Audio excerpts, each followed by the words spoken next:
Assalamualaikum warahmatullahi wabarakatuh. Di video ini saya akan menjelaskan tentang situational crisis communication. Teori ini pertama kali dikembangkan oleh Timothy W. Combs dan Sherry sejak tahun 1995. Teori ini dapat digunakan untuk menjelaskan reaksi publik terhadap sebuah krisis dan strategi krisis yang dibuat oleh praktisi public relation. Teori ini juga mengantisipasi reaksi publik terhadap krisis yang dapat mengancam reputasi organisasi. Menurut teori ini, pada dasarnya publik mempunyai atribusi tertentu tentang krisis karena atribusi tersebut akan menentukan reputasi organisasi.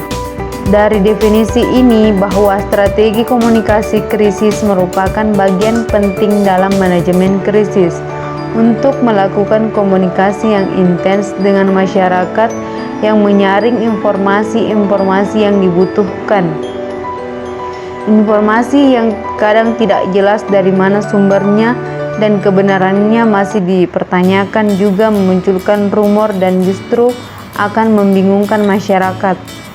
Persepsi tersebut dapat membentuk bagian publik organisasi secara emosional, beraksi atau berperilaku terhadap organisasi.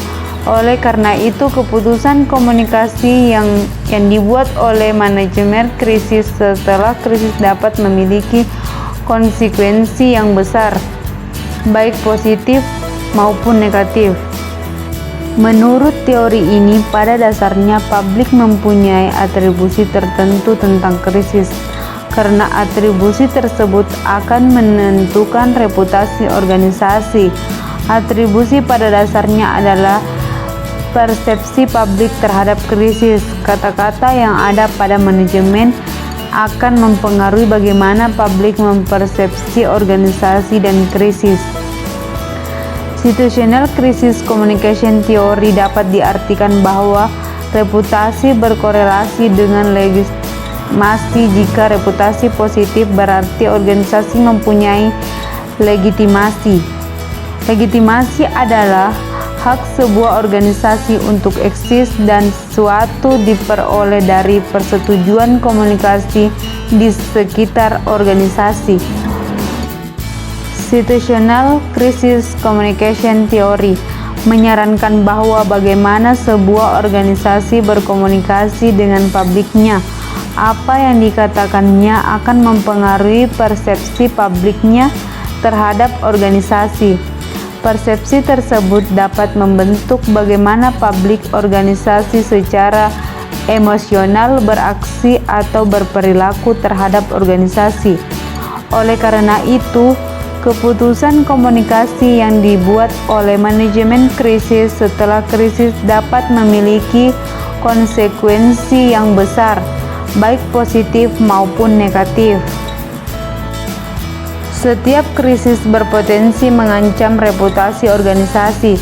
Terdapat 3 faktor dalam situasi krisis yang membentuk ancaman reputasi, yaitu yang pertama, tanggung jawab krisis awal, yang kedua, sejarah krisis, yang ketiga, reputasi sebelumnya. Semakin besar tanggung jawab organisasi terhadap krisis, semakin besar ancaman reputasinya. Kesimpulan dari teori ini adalah menjelaskan tentang reaksi publik terhadap sebuah krisis dan strategi krisis yang dibuat oleh praktisi public relation. Teori ini juga mengantisipasi reaksi publik terhadap krisis yang dapat mengancam reputasi organisasi. Ada 3 faktor situasi krisis yang membentuk ancaman reputasi, yaitu yang pertama, tanggung jawab krisis awal, yang kedua, sejarah krisis, yang ketiga, reputasi sebelumnya. Situational crisis communication theory menyarankan bahwa bagaimana sebuah organisasi berkomunikasi dengan publiknya. Apa yang dikatakan akan mempengaruhi persepsi publik terhadap organisasi. Persepsi tersebut dapat membentuk bagaimana publik organisasi secara emosional beraksi atau berperilaku terhadap organisasi. Oleh karena itu, keputusan komunikasi yang dibuat oleh manajemen krisis setelah krisis dapat memiliki konsekuensi yang besar, baik positif maupun negatif. Cukup sekian video yang dapat saya sampaikan pada hari ini, kurang dan lebihnya mohon dimaafkan. Saya akhiri dengan ucapan Assalamualaikum warahmatullahi wabarakatuh.